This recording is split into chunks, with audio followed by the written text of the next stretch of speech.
The changes in the education sector, the way we assess students, the rise of digitalization and artificial intelligence, the changes in the learning environment, and many other unusual and controversial questions. We will be examining them one after the other in this channel. My name is Daniel Wiśniewski, and this is Education Chapter.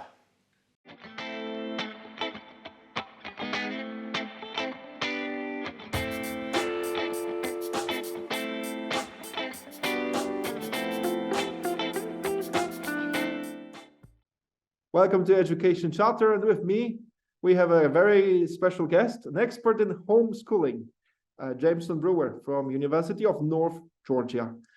Jameson, thank you very much for accepting the invitation to the Education Chapter. Thank you for inviting me for the conversation. Jameson, I hear you're the expert in homeschooling. You've been researching this for, 17 years now, and homeschooling has become a very widespread phenomenon over multiple countries, and particularly in the US, where you're from. Why do you think people choose homeschooling at all? I think that as homeschool grows across the globe, particularly here in the United States, we have a long history of homeschooling. Historically, and even today in contemporary United States, the largest motivations or rationales for families to withdraw from public schools and engage in homeschooling tend to be religious reasons or political reasons, or a combination of the two. We have seen an increase in the number of students who are homeschooled here in the United States, and again, that relative to the entire population of the United States and children who are of school age, it is still a small figure. But we have had an increase of parents who are citing concerns about gun safety or issues of racial violence in their decision to withdraw their children back into the home to engage in homeschooling. But by and large, the ultimate rationale historically and even to this day has been political and religious reasons. And why do you think, because you just mentioned here that indeed there has been a certain increase in the number of children that enjoy or suffer from, depending on the point of view, homeschooling. Why do you think is so?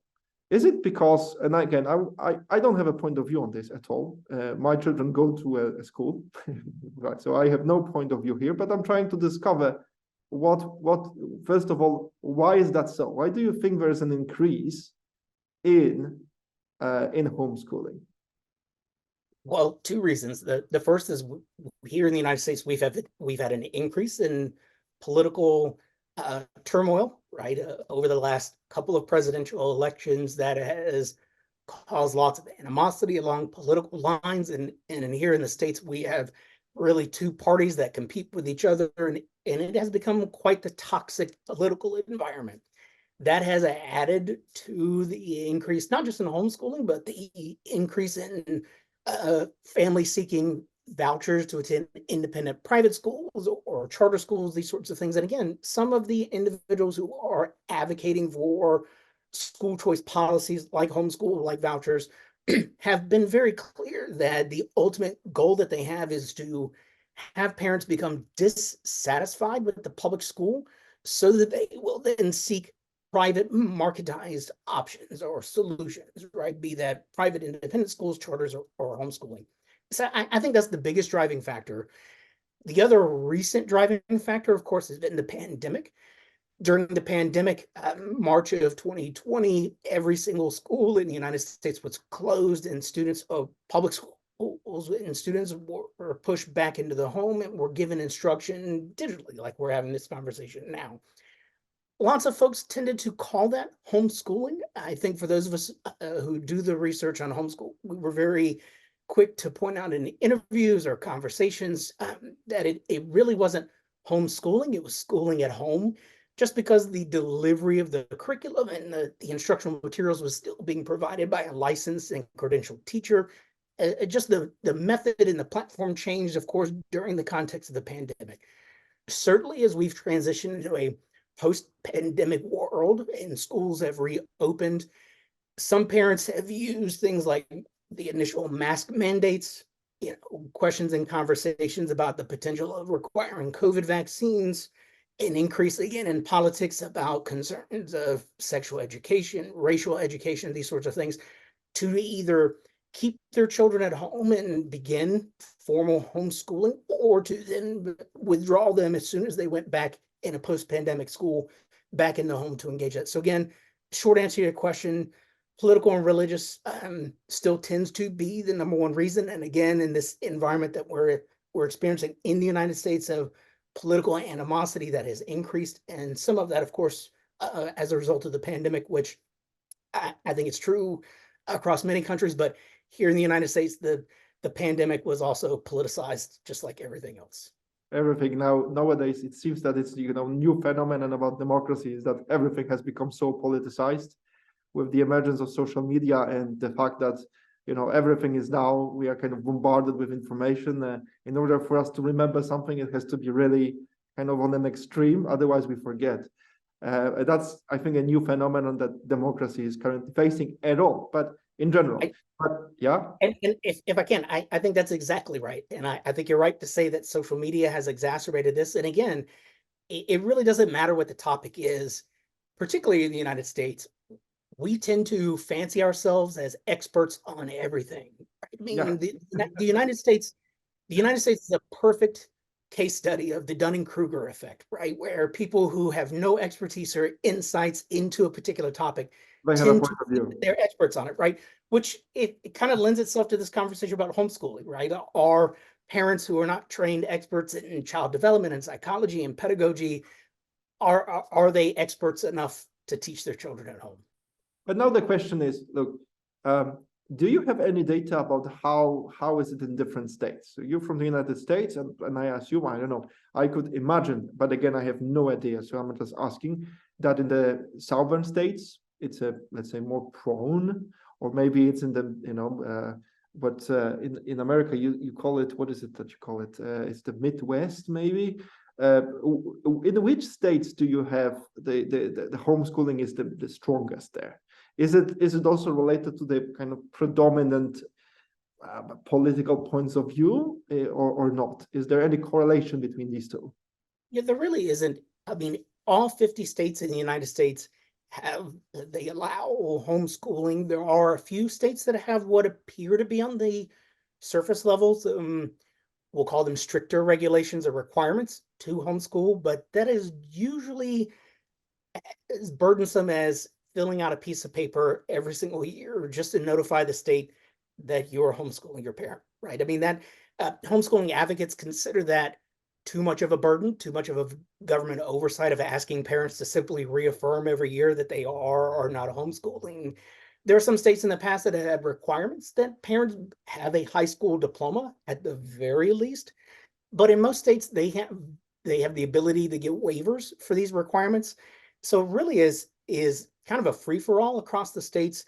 Yes, homeschooling across the different regions in our large country tend to or can reflect some of the cultural traditions or the religious or political traditions in those areas. Certainly families who live in New England who tend to be more liberal, right, who are homeschooling for political reasons. Perhaps the public school is not as progressive as they want it to be. They're homeschooling for that reason. Here in the Southeast, it tends to be the other way, right? It tends to be politically conservative and fundamentally religious, right? So it does vary, and because we do not have national laws or regulations on it, it really is a free-for-all. I see. But do you have, like, is there any data that could somehow show us how is it across the states? One thing that is really interesting of what you said is that it's not, because, for me, being from Europe, I sort of feel like homeschooling is just for the conservatives. It's very interesting that it's also the other way around, that it also can be for the liberals saying that it's not liberal. Yeah.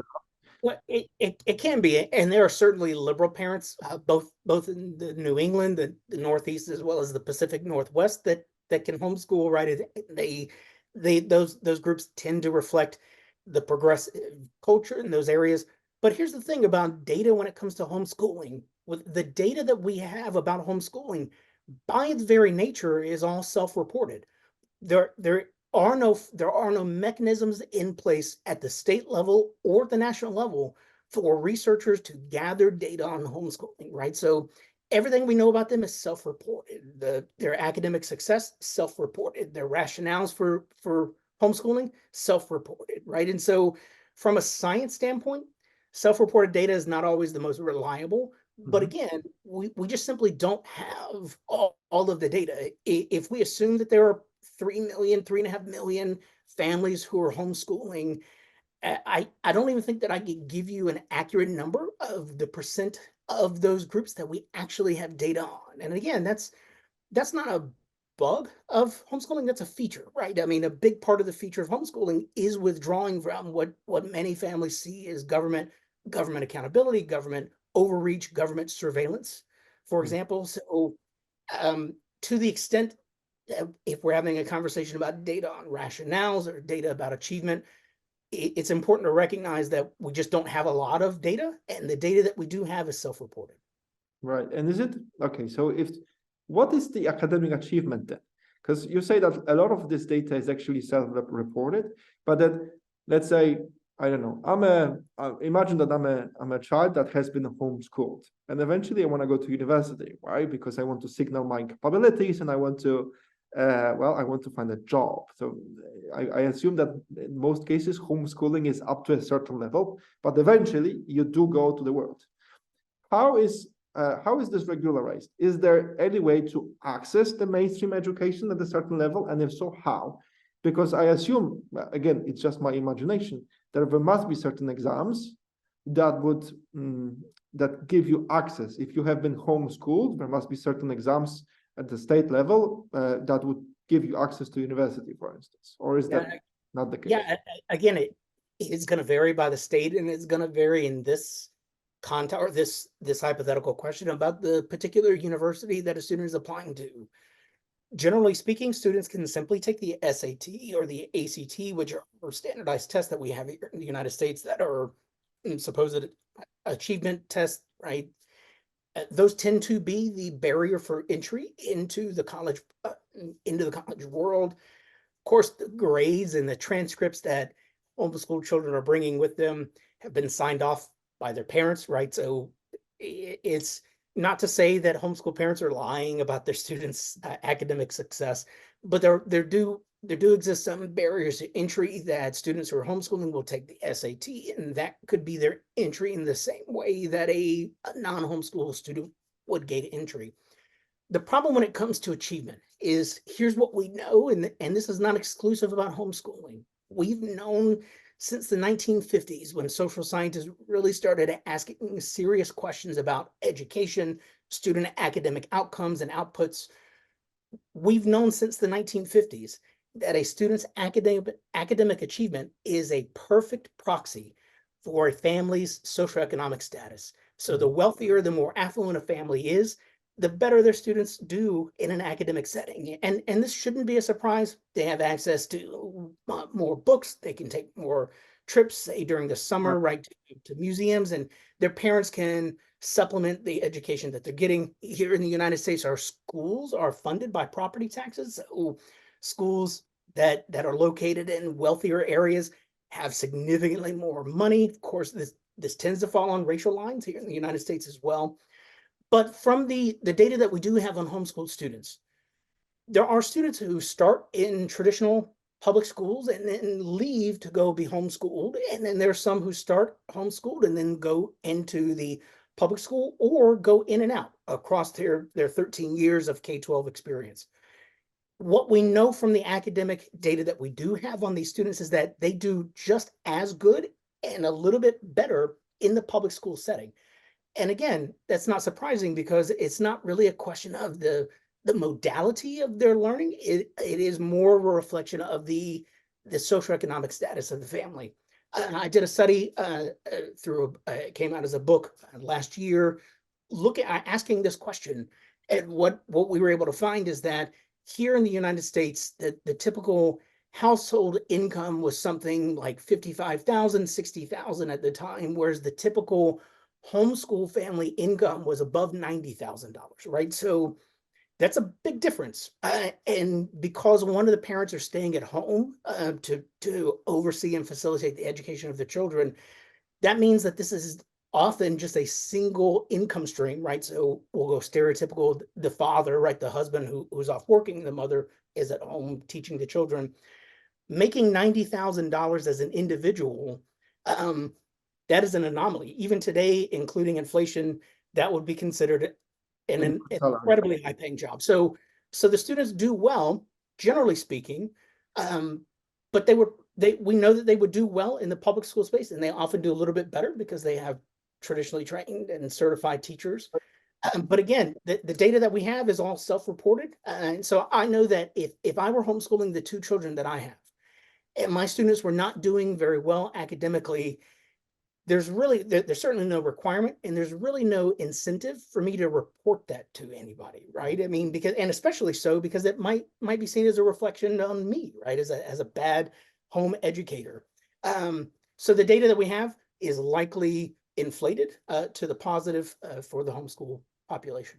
But isn't there any surveys of, I don't know, SAT results from children that has been homeschooled? Because this could give us a certain, I don't know, maybe a objective point of view on the results. You say, which came to me, you know, with a surprise. You said that homeschooling is actually not performed by, let's say, lower income families. There's many children that are being homeschooled with high salaries, which is again a surprise. But is there any survey on SAT results and maybe, you know, college accession related to children that has been homeschooled? How do they do? Do they enter college, or normally they don't go to college? Is there any data on that? Good question. And before, to give a little bit of a caveat, the average or the median salary for homeschool families is significantly higher than the median salary for the typical American. That's not to say that there aren't poor families who aren't homeschooling. There are certainly families who are experiencing poverty, who are choosing to homeschool, right? And again, there are likely families who make millions of dollars a year who are choosing to homeschool, likely supplementing that with private tutors and those sorts of things, which we could have an argument of whether or not that's homeschooling, right? If you're supplementing with external teachers.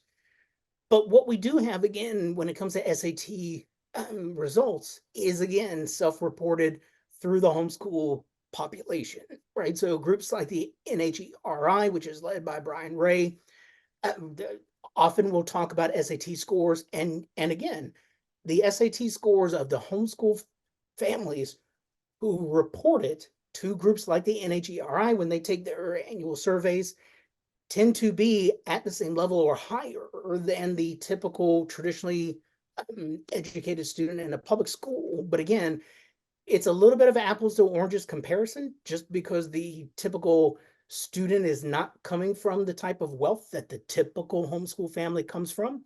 When you start to standardize those things, it is on par. And again, those students, if they are doing well in the homeschool space, we know that they would also do well in the public school space. Right. So it's not so much a question of the modality or of how they are being taught or where they are being taught, but again, a really good proxy for family wealth. And we've known for a long time that the SAT, for example, is also very, very good at telling us how much wealth a family has. Not so good at telling us how good the student is academically, but colleges like to use the SAT because colleges and universities are interested in making sure their incoming students can pay their tuition bill. And the higher the SAT scores, the higher the family wealth is, they can probably pay the bill. It's very surprising. I must tell you that it's very surprising when I hear that it's actually the rich families that are rich, relatively rich families that homeschool. It's to me, it's a surprise. I would rather, you know, consider that it would be the opposite, some kind of closed communities, either religious or with certain political views. But it's very surprising that indeed children coming from, let's say, wealthy families are being homeschooled.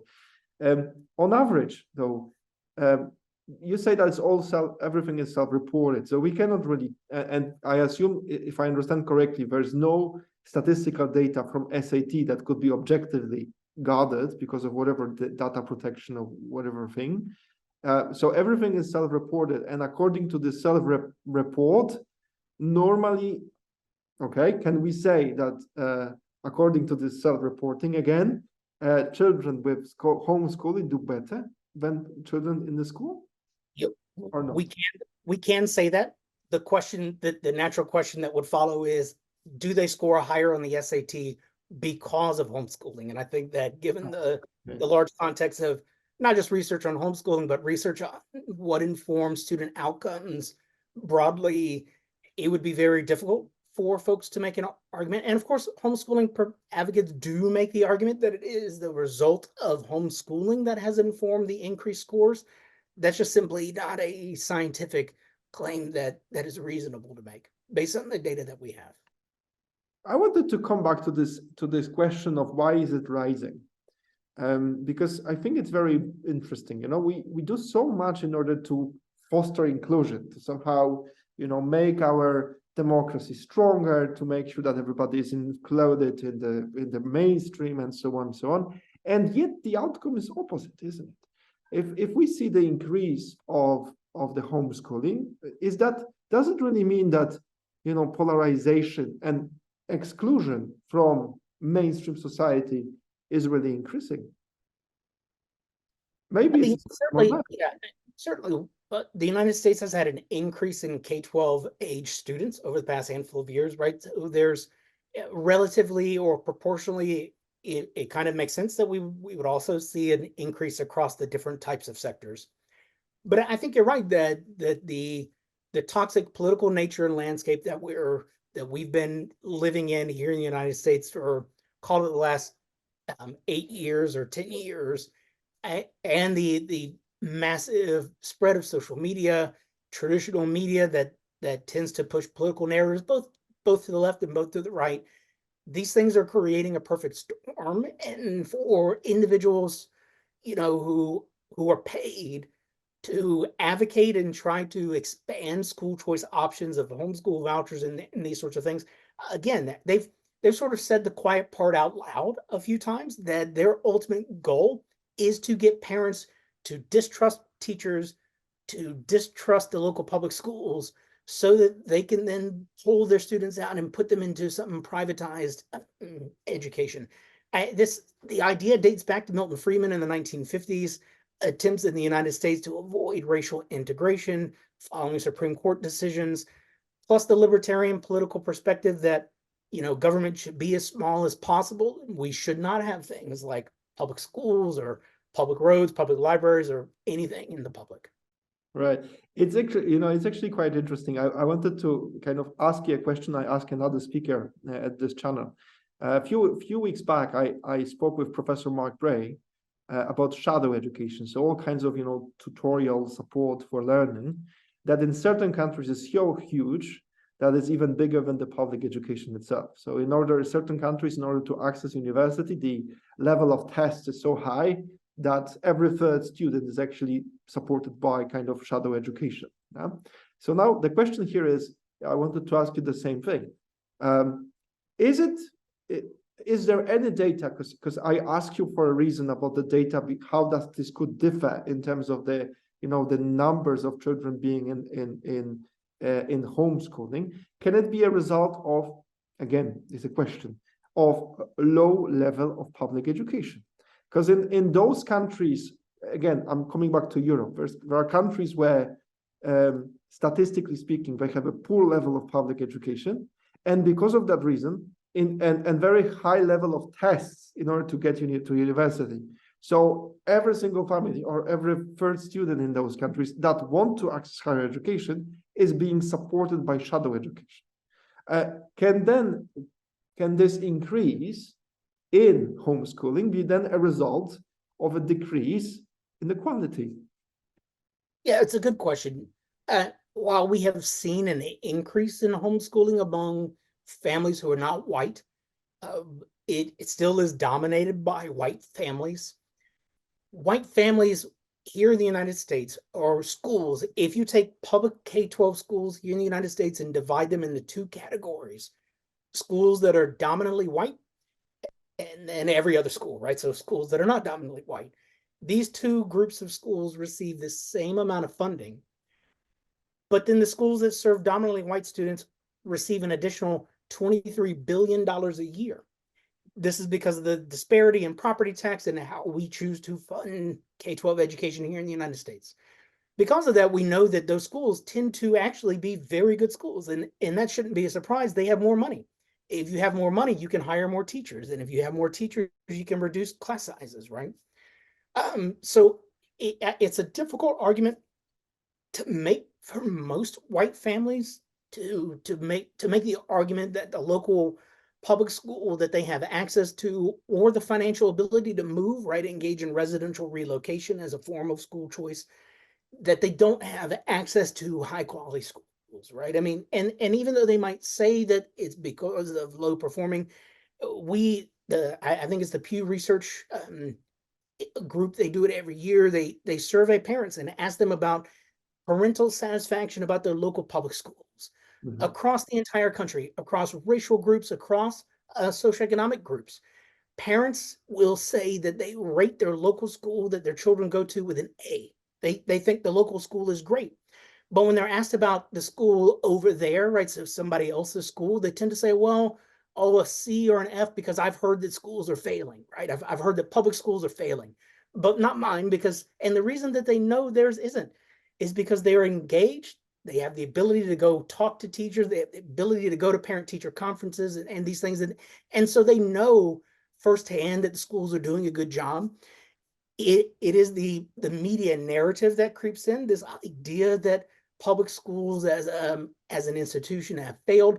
But here in the United States, we've been hearing that since the launch of Sputnik, right? So Soviet Union launches Sputnik, and the United States freaks out and says, aha, it is our public schools that have failed us. The Soviets have reached space first, right? In Reagan's 1983 A Nation at Risk report, talking about the global economy, the reason it was sort of a manufactured crisis that the United States is going to be threatened as the leader of the world because our public schools are failing.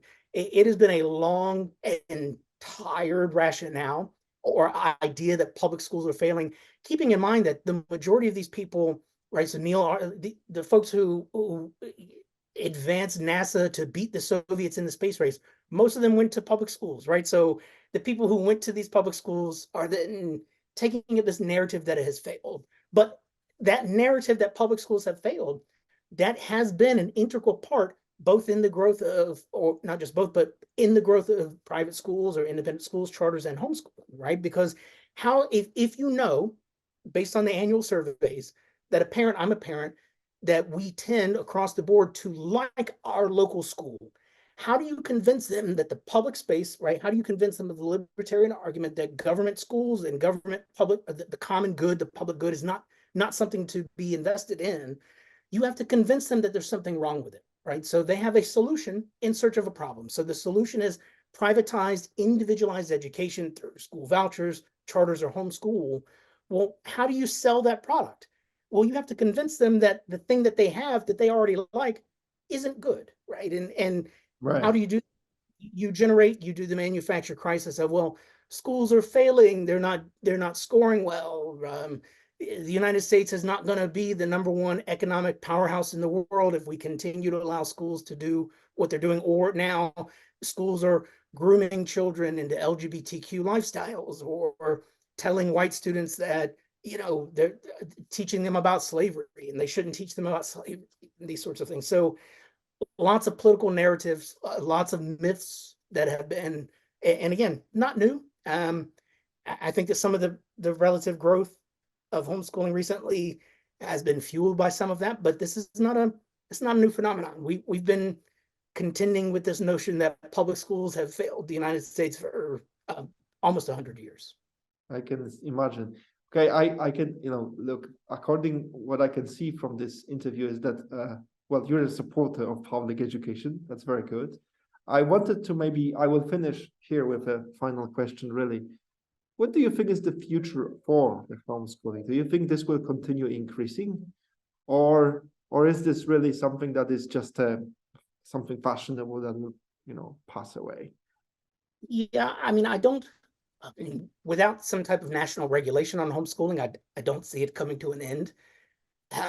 I think that, again, we've seen a relatively small increase in homeschooling. And again, I think that it's a result of some of the contemporary political landscape that we're experiencing here. Plus, again, some carryover from the pandemic and distance learning and parents wanting to avoid mask mandates, conversations about COVID vaccines and these sorts of things. But there was, as soon as the pandemic ended, right, I'm doing air quotes in case someone's listening, just audio, and schools reopened, still a lot, there at that point, there was a huge relative increase in homeschools, not students who were staying at home doing home or learning at home or home education being provided by the local K-12 public school, but actual traditional homeschooling. A lot of those families have returned to the public school space. Some of it simply because both parents can't afford to not have jobs and they have to go work. And so they have to send their children somewhere. Some of it has been a realization that parents without necessary training don't have the knowledge that it takes to teach children of any age, right, through a formalized education. So we saw an increase during and immediately after the pandemic. It has been coming down since then. My suspicion is that it will probably flatten out and plateau back to where it was before the pandemic. And I really see it staying there. I mean, again, we're still a little bit heightened just because the politics and religion, and here in the United States, politics and religion are one and the same for some folks. Mhm.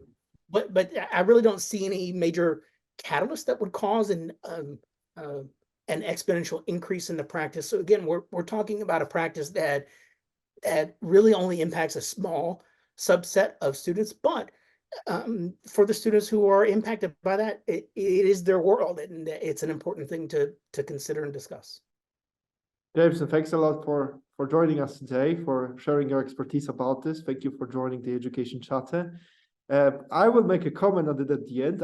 I sort of disagree with you on this. I think that homeschooling hasn't yet reached its peak. And my guess, again, I'm not an expert in this, but my guess is because of the political polarization that in fact continues to increase. But let's see what future holds. Thanks a lot. Thanks a lot. If I can, I think I think you're right. I think, fortunately or unfortunately, I think that given the impact of inflation and given stagnant wages in the United States, one of the things that have long been an obstacle for parents to try homeschool or commit long-term to homeschool is this notion that really both parents have to have jobs.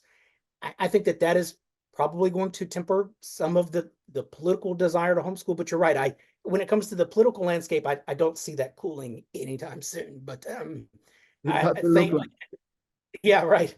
But yeah, thanks so much for the invite, Daniel, and the conversation. Thanks a lot, Jameson, again. And I'm going to leave our viewers with a question. What do you think about this? We discussed, the pros and cons with Professor Brewer here.